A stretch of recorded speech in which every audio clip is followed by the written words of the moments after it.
So I think, if I'm just honest, like, I'm obsessed with a few things, a handful of things, and they're all connected. They all ultimately are connected to me searching out this redemptive plan that I have looked into. So I consider that the so-called black people of the West are actually the Jews of the scripture. And it's a weird thing in my life, because I was always taught that these people from Europe were Jews.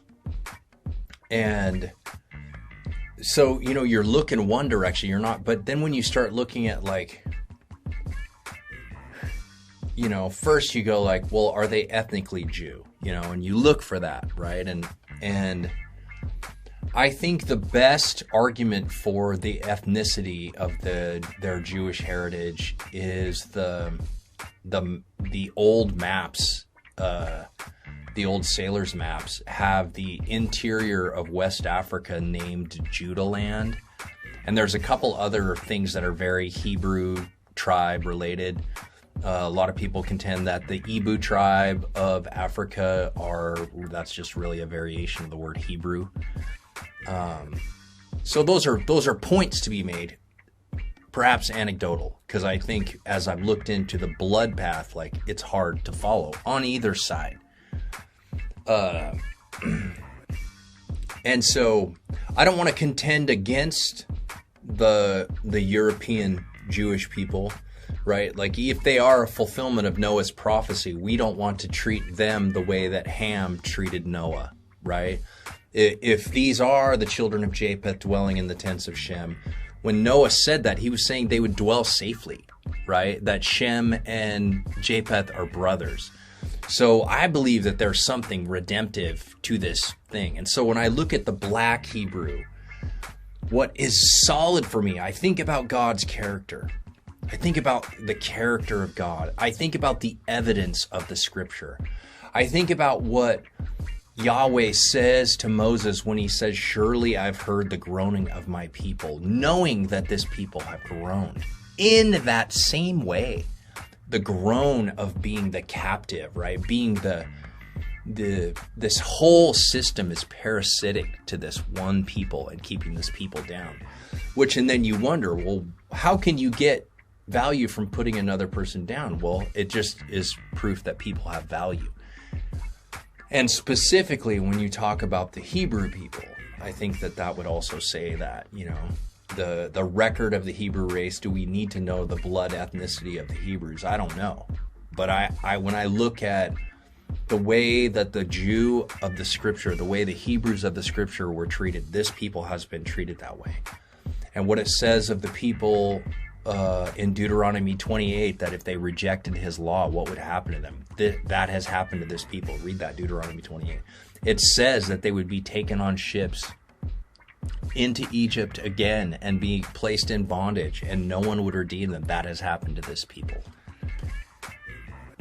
Like, it's over and over. And so you're like, you start asking the question, like, do you mean to tell me that God's not going to help this people because they're not Jews, even though the system has treated them 100% as if they were?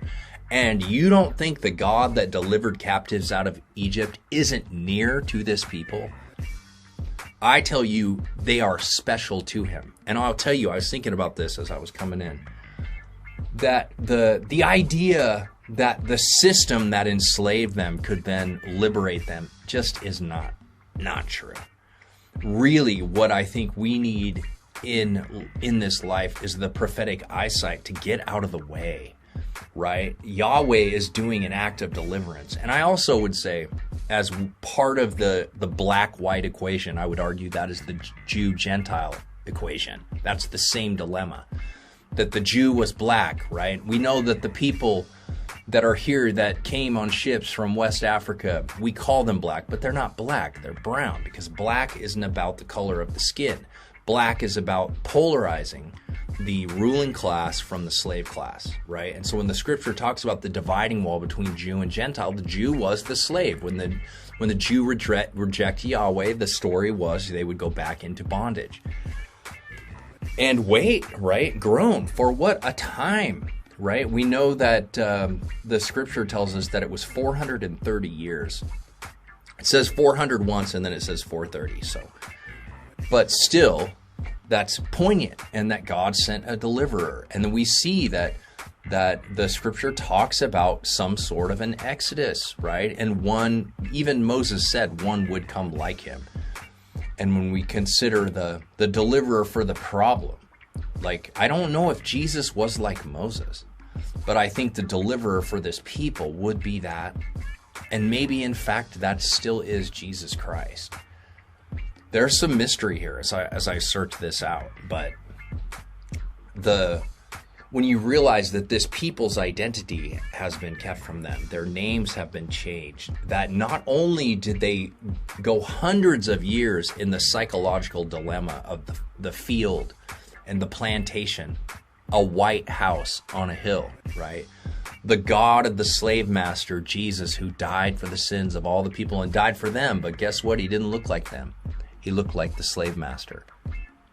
He looked like the master.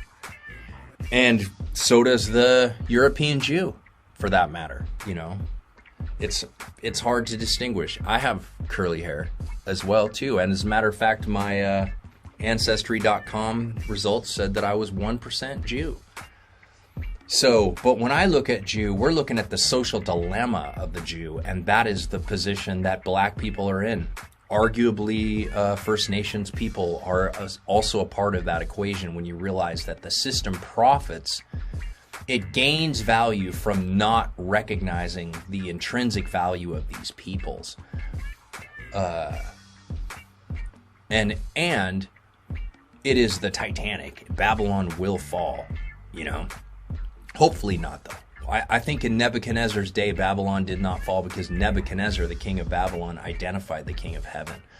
And if that happens to the king of this system, which I believe is the president of the United States, whoever is in that office, it is for that man. Like Donald Trump said, we don't worship the government, we worship God, right? And who taught us that but the Hebrews of the book of Daniel, Meshach, Shadrach, and Abednego, who stood while the people bowed to the gold image. They bowed to the God of the system. They bowed to the God that enslaved the people that they were of, right? And so when you see Colin Kaepernick kneel and other people stand, you must think of the men of the book of Hebrews, that he is saying that he doesn't believe it is fair in this country for black people, but also he's saying his allegiance is to the God of the captivity.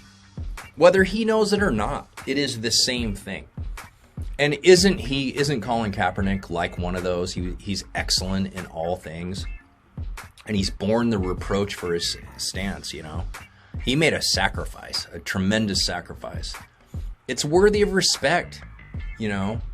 I don't think it's disrespectful to this country. It's no more disrespectful to this country than Esther going in before the king, you know, and challenging him in court, which is basically what she did, at the risk of her own life. And in the end, the king had the humility and the love for his wife to look into it, and he found out that she was right.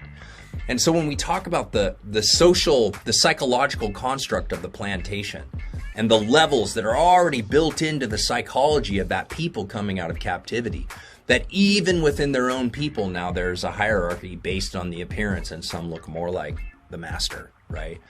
But there is a master greater than the master, right? And that is what Moses showed Pharaoh, right? As God humbled the God of the system in front of all the people, so that he was winning the loyalty of the people. You know, just like all of us, we tend to be loyal, you know. Many of our own parents have held us captive in ways, you know. So you can love your captor. You can love those who keep you from growth and freedom. But you can also cooperate with them, and that's what you shouldn't do. So Then we have the beginning of, I would say, the labor pains, which would be the Civil War, was the beginning of the labor pain of freedom for this people.